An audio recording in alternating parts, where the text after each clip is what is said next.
Laowa is back to MFT and introducing the widest and one of the smallest anamorphic lenses on the market. This is Laowa's latest Nanomorph 20mm T2.2.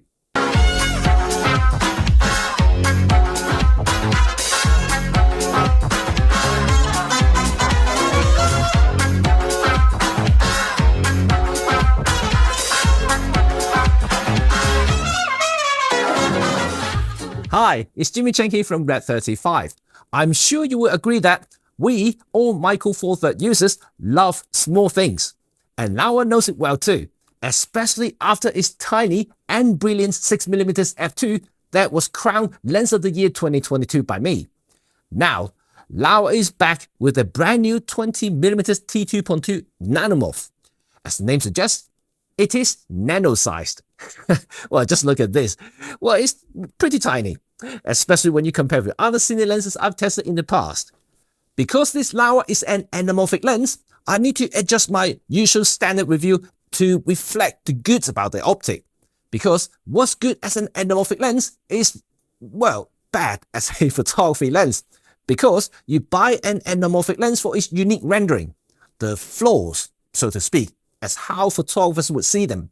The distortions, the weird light flares, the elliptical bokeh balls, just to name a few. So for that, I would like to jump straight to showcasing some of the sample footage that I shot over the past couple of weeks so you can see how this 20mm Nanomorph renders.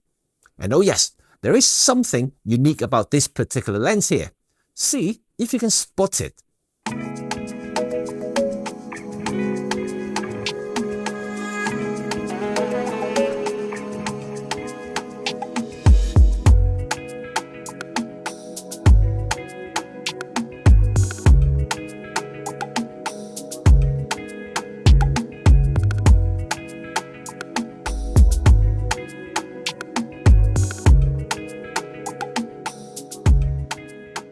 Before I review the special unique feature of this anamorphic lens that I mentioned earlier, let's have a look at the build quality of this tiny 20mm T2.2. And it's pretty boring, to be honest, because this is a Laowa product. And that means, well, superb metal build and tight construction. Both focus and aperture rings are ultra smooth, and the long focus throw is perfect for the precise focusing actions. All markings are engraved and it just feels expensive. And as mentioned earlier, the Laowa Nanomorph is very small and slim, perfect for Micro Four Thirds. But in my opinion, it somehow fits better with the Ohm system and Olympus camera, just a little bit better than Panasonic Lumix camera. All because Panasonic camera's body are larger and heavier, so it doesn't feel quite balanced compared to Olympus. But anyway, this is just my 2 cents and how I feel about it. It will fit any Micro Four Thirds cameras and I'm pretty sure you'll be very happy with the balance. Well, as you can see from my sample footage earlier, this Nanomorph is pretty sharp, even at wide open T2.2. A movie lens must be judged differently as it's more of an aesthetic preferences than a microscopic analysis like a photography lens. But being a MFT anamorphic, with a focal length of 20mm, you're not going to get shallow depth of field, unless you have a T1 or T0.5 with a reducer. So the aperture really isn't for depth of field control in this particular case. It's more to do with light intensity. Though it's still a lens, so stopping down would definitely give you 2 things: sharpness improvement and sun stars, if you like those things. Laowa's Nanomorph has a neutral rendering, suitable for most genre of filmmaking should you need an anamorphic look in your production. Remember earlier I said that there's something unique or different about this particular Nanomorph. Well, Laowa actually makes 3 versions of this lens.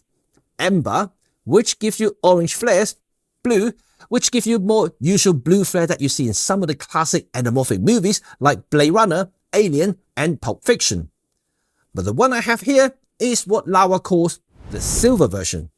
Well, which like this name suggests, it produces a silver flare, or neutral flare, that changes the color according to the light source, which I kind of prefer. So it's pretty cool if you want your film to have some color changing anamorphic flares. Being a 1.5 times anamorphic means that you actually have a much wider field of view than standard lens, despite what the focal length suggests. So even with a 20mm on an MFT, you're getting more like a 12mm angle of view, but just with the top and bottom frame chopped off. So this 20mm nanomorph is pretty good for use as an establishing scene rather than details or close-ups. Because, well, close-up distance isn't a strong point for this particular nanomorph when compared to other MFT lenses. 43 centimeters to be precise.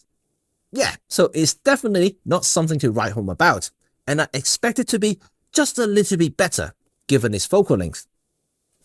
But depends on how you set up your camera. If you shoot standard 3x2 on a micro four thirds, such as OM system OM1, well, the 1.5 times squeeze will give you a classic 2:3:5:1 ratio. But if you shoot with a GX6 and use open gate, and that will give you a lesser 2:1, very close to the cinema 4K ratio of 1:8:5:1. So, how to set up your camera can have a significant impact on the final rendering of your film. Well, here's another shock. Laowa has been one of the leaders in the field when it comes to optical distortion control. A 6mm was a showcase on micro four thirds.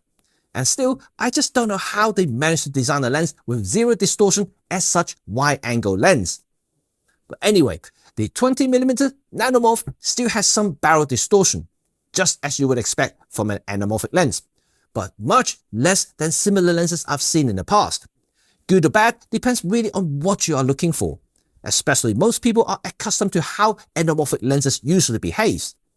However, this 20mm is pretty well corrected in that regard during filming, so it feels almost like a traditional cine lens, just with all the anamorphic goodness. Vignette is also well controlled too, though I must say that this isn't an ultra-fast lens, so it shouldn't be too difficult to achieve. Anamorphic lens is all about elliptical bokehs and flares. You don't buy one if you don't know what I'm talking about. So in this regard, the Laowa's 20mm T2.2 nanomorph give you plenty. Having said that though, 20mm and T2.2 on micro four thirds isn't particularly easy to see any bokeh. But flare? Oh yes, you can see plenty. But if I have to rate the bokeh quality, then I would say it's a mix between modern and vintage. Definitely not clinical, which can be a good thing to add some more character to the lens draw, if you don't think the general anamorphic attribute is enough to tinkle your director's instinct. And there's some longitudinal chromatic aberration with specular highlights, and you can sometimes see that it can be quite busy. However, as said before, this shouldn't be a problem with MFT, especially with a 20mm T2.2 lens. As an anamorphic lens, Laowa's brand new 20mm T2.2 1.5x nanomorph, I know it's a long name, definitely strikes a few good notes in the filmmaking scenes. Whether you love J.J. Abrams or not, anamorphic lenses are special tools that create special optical effects, and I personally love it. And this 20mm is definitely worthy to be included in my collection, given the wideness it has. Since most MFT anamorphic lenses are usually pretty tight, at least at time of making this video. So this 20mm nanomorph is currently the widest micro four thirds anamorphic lens you can buy. Another thing I like is how small the nanomorph is. Well, taking them around isn't really a burden. However, remember that there are so many anamorphic lenses around. So ideally, you don't mix and match different ratios, as basically you are creating work for yourself in post. Getting a set not only gives you the consistency and also for the ratio factor, but also colors and rendition, so you don't need to spend unnecessary time in post-editing. So what's my verdict? Well, it's a simple, fat yes from me. Well, I've always liked Laowa lenses, and their anamorphic lenses may not be as fast as some of the other options I've reviewed in the past, but they are remaining one of the best optical quality you can get on the market, especially for the price. And this particular nanomorph is great for travel type of filming, and this 20mm T2.2 joins the other 1.5x range in the catalog. Makes it a great set for any small to medium setup filmmakers, and I can't recommend enough. Now, The question is, which version of Nanomorph would you like to get? The amber, the blue, or this one right here, the silver? Let me know in the comment section below. And yeah, basically it. Thanks for watching, and you know what to do now. Thumb if you enjoyed this video and sub if you want to stay in touch with all things photography, filmmaking, and of course, Micro Four Thirds. Peace.